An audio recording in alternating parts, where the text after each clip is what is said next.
अस्सलाम वालेकुम गाइस, उम्मीद है आप सब खैरियत से हैं। आज का हमारा नया लेक्चर है 9th क्लास के केमिस्ट्री चैप्टर नंबर 1 से है, इंट्रोडक्शन ऑफ केमिस्ट्री। इसमें हम पढ़ेंगे कंपाउंड को। इससे पहले जो लेक्चर नंबर 3 था उसमें हमने क्या पढ़ा था, एलिमेंट्स एंड देयर सिंबल।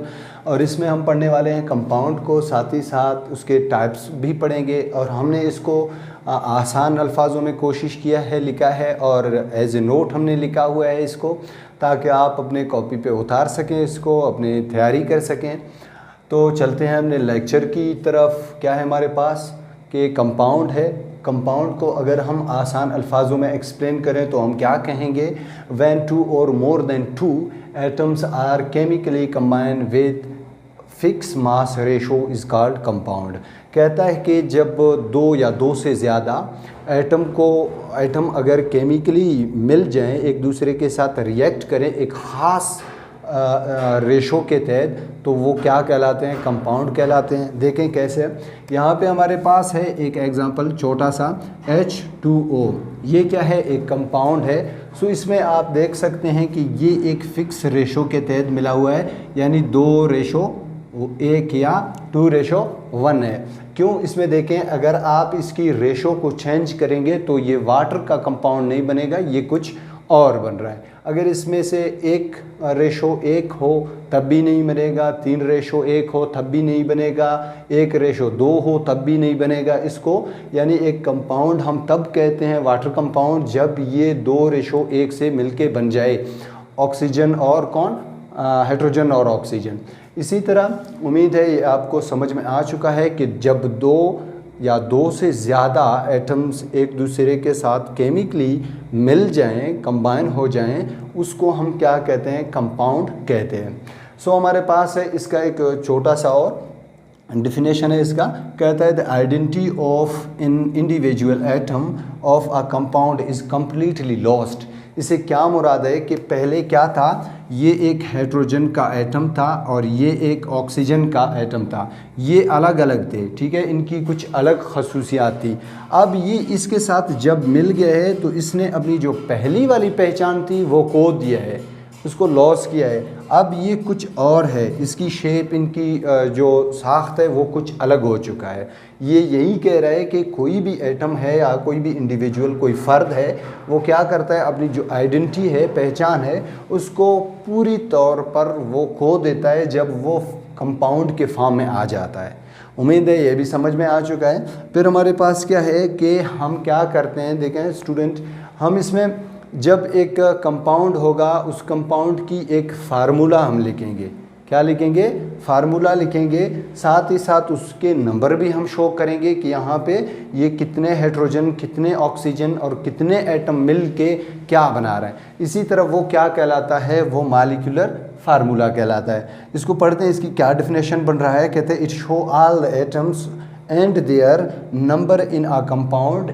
क्या बताता है हमें, मॉलिक्यूलर फार्मूला हमें ये बताता है कि अगर एक कंपाउंड है उसके अंदर कितने एटम हैं और कौन कौन से एटम हैं। जिस तरह से फ़र्ज़ करें, अगर हम ले लें यहाँ पे शुगर का एक यूनिट हम ले लें, या शुगर का एक कंपाउंड हम ले लें, ये क्या है, CHO। अब यहाँ पे ये क्या है, इसकी इनके सैम्बल्स हैं, और यहाँ पे ये C6, H12O क्या है, 6। अब ये इनके नंबर हैं, यानी 6 कार्बन, 12 हाइड्रोजन, 6 ऑक्सीजन मिल के क्या बना रहे हैं, एक कंपाउंड बना रहे हैं। सो ये क्या है, ये इसका एक मॉलिक्यूलर फार्मूला बन गया है। इसी तरह बहुत सारे हैं, आप NaCl लिख सकते हो, इसके अलावा आप HCl लिख सकते हो, H2O लिख सकते हो। ये सारे क्या हैं, आपके पास फार्मूले भी हैं, मॉलिक्यूलर फार्मूले हैं इनके, और ये कंपाउंड भी हैं। हर एक कंपाउंड भी कहलाता है। इसी तरह फिर चलते हैं, हमारे पास क्या है, types of compound and on the basis of their chemical bond. अब क्या है, देखें हमारे पास जो एटम हैं वो केमिकल बॉन्ड बनाते हैं। तो दो तरह के बॉन्ड होते हैं हमारे पास। सबसे पहले क्या है, आयनिक बॉन्ड है, और दूसरा क्या है, कोवेलेंट बॉन्ड है।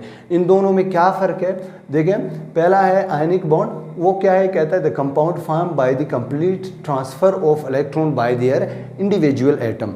क्या करता है कि कोई भी एक एटम है वो खुद को स्टेबल करने के लिए अपनी एक इलेक्ट्रॉन या दो इलेक्ट्रॉन पूरी तरह किसी और को ट्रांसफ़र करता है जो उसके साथ है।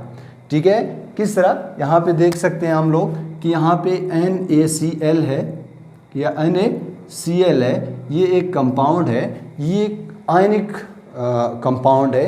क्यों? देखें यहाँ पे ये जो सोडियम था उसके पास 11 इलेक्ट्रॉन थे, ये अनस्टेबल था, इसको एक लॉस करना था, 10 करने थे तब ये स्टेबल होता।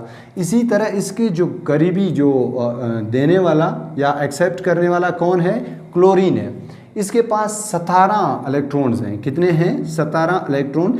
इसको स्टेबल होने के लिए एक मज़ीद इलेक्ट्रॉन चाहिए, इसको एक लॉस करना है यानी देना है उसको, और उसको एक्सेप्ट करना है, कबूल करना है इसी इलेक्ट्रॉन को। तो ये क्या करेंगे, ये एक बॉन्ड बनाएंगे, जिस बॉन्ड को एक ने एक इलेक्ट्रॉन पूरी तौर पर दिया है उसको, उसने पूरी तौर पर लिया है इलेक्ट्रॉन को। ये जो बॉन्ड हैं, ये जो कंपाउंड हैं, ये क्या कहलाते हैं? आयनिक कंपाउंड कहलाते हैं। इसी तरह HCl भी है आपके पास, ये क्या है? ये भी एक आयनिक कंपाउंड है। सो इसमें जो हाइड्रोजन है वो अपनी एक इलेक्ट्रॉन किसको दे रहा है? पूरी तौर पर यानी क्लोरीन को दे रहा है। सो ये भी आयनिक कंपाउंड है। फिर हमारे पास है नंबर 2 पे जो दूसरा टाइप है हमारा, वो है कोवेलेंट कंपाउंड। कोवेलेंट कंपाउंड क्या है? देखें, कहता है the compound form by the mutual sharing of electron by their individual.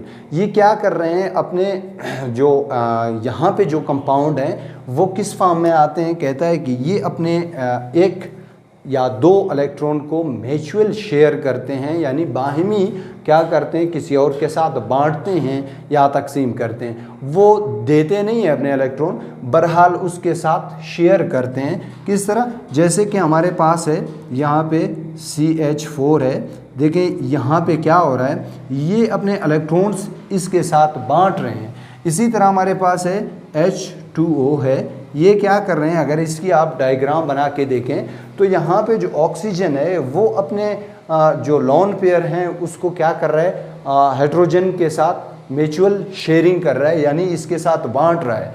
सो इसी तरह ये जो इलेक्ट्रॉन है यहाँ पे भी घूम रहे हैं, साथ ही साथ ये किसको स्टेबल बना रहे हैं? ये हाइड्रोजन को भी स्टेबल बना रहे हैं। तो इसी तरह जो कंपाउंड हैं जो एक दूसरे के साथ, एक एटम दूसरे एटम के साथ अपनी इलेक्ट्रॉन को शेयर करे यानी तकसीम करे, और उसको हम क्या कहते हैं? कोवेलेंट कंपाउंड कहते हैं।